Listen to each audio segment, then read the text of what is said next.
What's up, everybody? This is Robert with Chilling in Paradise, and it is year-end list season.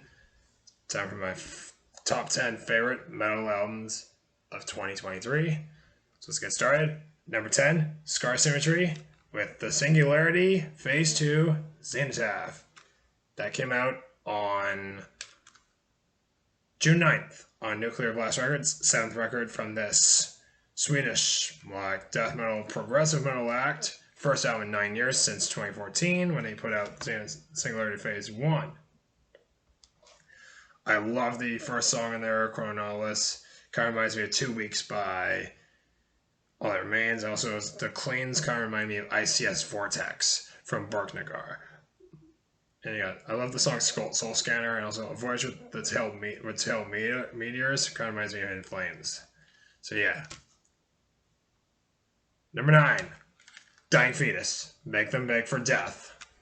Amazing album, 9th record from this Maryland death grind trio, brutal death metal act. First album in 6 years since Wrong One to Fuck With. And that it was intended to come out earlier. It was sidelined because of the pandemic, of course. Convulsion for Cruelty absolutely rules. You got Feast of Ashes, which is my favorite on the album.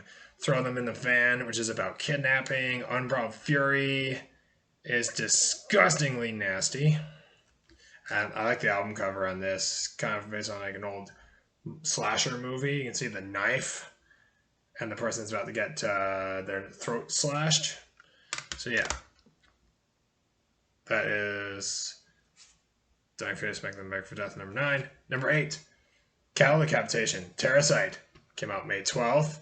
8th full-length record from this awesome progressive death metal grindcore act out of San Diego. Scourged Offspring absolutely rules. I love that song. And The World Will Go On Without You is a great song as well. We Are Young and Just in Our Body. Those are great as well.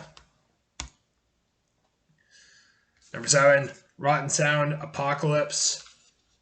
8th studio album from this Finnish grindcore act. And first in 7 years since 2016. I love that song, Nothingness. It's really heavy as all hell. And all the songs are short because it's grindcore.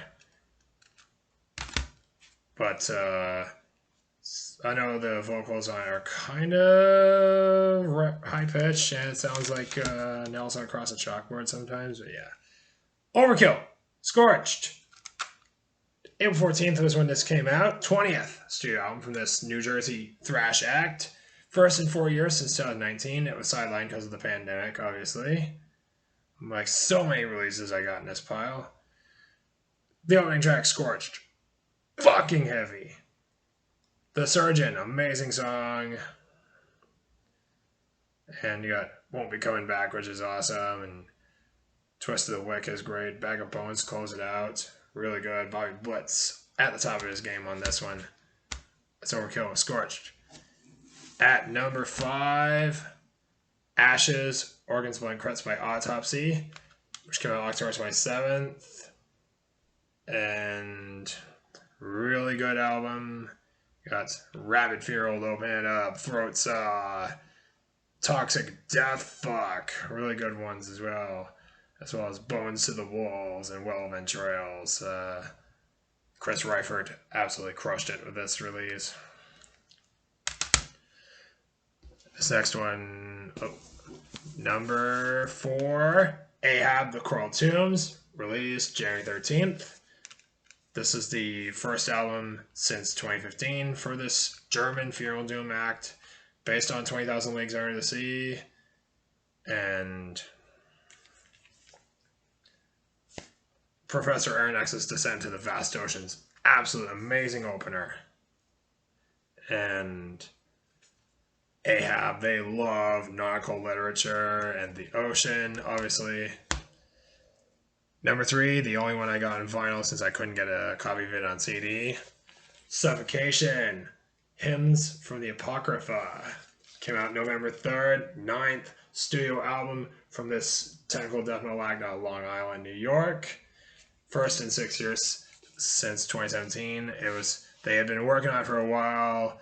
Of course, Of course, they started working on it during the pandemic. They were on tour in Europe with Belphegor when COVID hit and the tour got shut down. So they decided to work on some of these lyrics from their homes, and they didn't start recording it until 2022. This is their first album with Ricky Myers, their current vocalist, who previously played drums for Disgorge. Seraphim Enslavement is amazing. Perpetual Deception absolutely crushes.